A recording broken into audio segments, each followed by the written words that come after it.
बात करें तो यहाँ पे आपसे कार्बोहाइड्रेट के बारे में बात करेंगे आज थोड़ा सा। इसके बारे में आपको समझना होता है व्हाट इज कार्बोहाइड्रेट। तो आपको ध्यान देना होगा जो कार्बोहाइड्रेट होगा वो किससे मिलकर बना होगा, वो बना होगा कार्बन से, हाइड्रोजन से और ऑक्सीजन से। चुप हो जाओ आप, पहले मैं बोल दूं। ध्यान देना होगा आपको, जो कार्बोहाइड्रेट होगा वो किससे मिलकर बना होगा, कार्बन, हाइड्रोजन और ऑक्सीजन से मिलकर बना होता है। इसमें कुछ आपके ध्यान देना होता है, जो कार्बोहाइड्रेट का कॉम्बिनेशन होता है वो कार्बन प्लस H2O का होता है, ये ध्यान देना होता है। मतलब कार्बोहाइड्रेट मतलब क्या हो गया, कार्बोहाइड्रेट का मतलब क्या होगा, कार्बो प्लस हाइड्रेट होगा। आपको ध्यान देना होता है, कार्बो क्या हो गया, कार्बन हो गया, प्लस हाइड्रेट क्या हो गया, H2O हो गया। आपको ध्यान देना होता है, हाइड्रेट क्या होता है, H2O। तो जो कार्बोहाइड्रेट होता है वो किसके मिलकर बना होता है, कार्बन प्लस H2O से मिलकर बना होता है, ये ध्यान देना होता है। क्लियर है क्या, कार्बन प्लस किससे मिलकर बना होता है, H2O से मिलकर बना होता है कार्बोहाइड्रेट। ठीक है ना। अब इसका फॉर्मूला क्या होता है ये आप सबको पता होना चाहिए। जो कार्बोहाइड्रेट होता है इसका फॉर्मूला क्या होता है, तो इसका फॉर्मूला होगा CHH2O का होल Y। ये कार्बोहाइड्रेट का फॉर्मूला होता है। हाँ जी, आपको ध्यान देना होता है, यहाँ पे ये कार्बोहाइड्रेट का फॉर्मूला है। अब यहाँ पे क्या होगा, यहाँ पे आपको इस फॉर्मूले के अंतर्गत x और y का मान रखना होगा, है ना। अब यहाँ पे क्या करेंगे, इसके अंतर्गत x और y के मान रखोगे तो आप कार्बोहाइड्रेट का फॉर्मूला डिराइव कर सकते हैं। जैसे आपने मान लो रखा x का मान 6 और y का मान 6 रखा, सपोज दैट, है ना। अब यहाँ पे ध्यान देना होगा, आपने x का मान 6 रखा, C6 हो गया और H2O का होल y का मान भी 6 हो गया। ध्यान देना होता है यहाँ पे आपको। तो कार्बन कितनी बार हो गया, 6 बार हो गया, और 6 दूनी H कितना हो गया, 12 हो गया, और O 6 बार हो गया। ये क्या होता है, इसको बोलते हैं ग्लूकोज। क्लियर है ना, या फ्रुक्टोज। ये ग्लूकोज भी हो सकता है या फिर फ्रुक्टोज भी हो सकता है, ये ध्यान देना होता है। तो बात कहते हैं सिंपल से क्या है कि ये कार्बोहाइड्रेट का फॉर्मूला होता है, ये आपको ध्यान देना होता है। लेकिन क्या हुआ, ये जो फॉर्मूला होता है ना, ये जो फॉर्मूला है इसमें कुछ आपके जो कार्बनिक यौगिक हैं इस फॉर्मूला को फॉलो करते हैं, कुछ कार्बनिक यौगिक, लेकिन वो कार्बोहाइड्रेट नहीं होते। लेकिन कुछ कार्बोहाइड्रेट ऐसे होते हैं जो इस फॉर्मूला को फॉलो नहीं करते, वो फिर भी क्या होते हैं, कार्बोहाइड्रेट होते हैं, ये ध्यान देना होता है।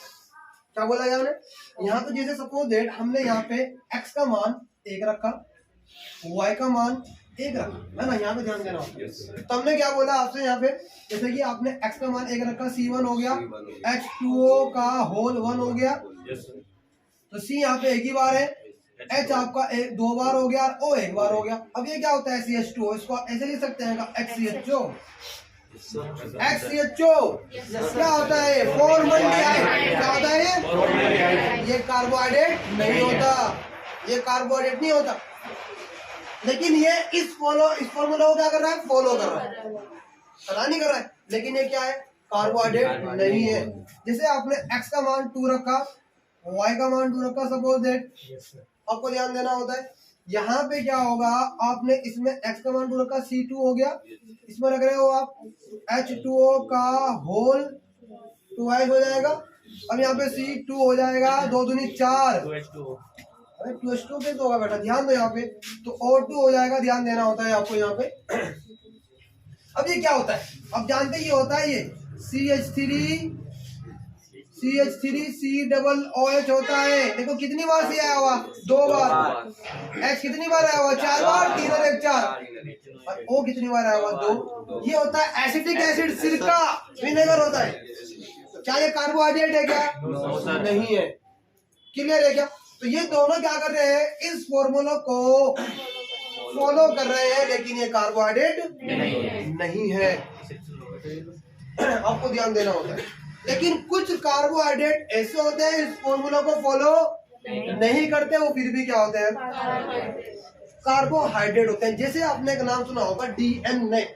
DNA में एक पेंटोज शर्करा होती है, इसको बोलते हैं डीऑक्सीराइबोज। क्या होती है, पता है सबको, इसका फॉर्मूला होता है C5H10O4। होता है नहीं होता, ये फॉर्मूला होता है भैया किसका, डीऑक्सीराइबोज का। किसका होता है ये? लेकिन आपको दिखाई दे रहा होगा क्या ये इस फॉर्मूले को फॉलो कर रहा क्या? यस सर, नहीं कर रहा। अगर मैं यहाँ पे सपोज डेट x का मान 5 रख रहा हूँ, y का मान 5 रख रहा हूँ, यहाँ पे ध्यान देना होता है आपको। तो यहाँ पे C5H2O का होल 5 होगा या नहीं होगा? अब यहाँ पे क्या हो गया, C5 5 दूनी 10 और O कितना हो गया 5। यहाँ कितना आ रहा है 4। तो 4 आ रहा है।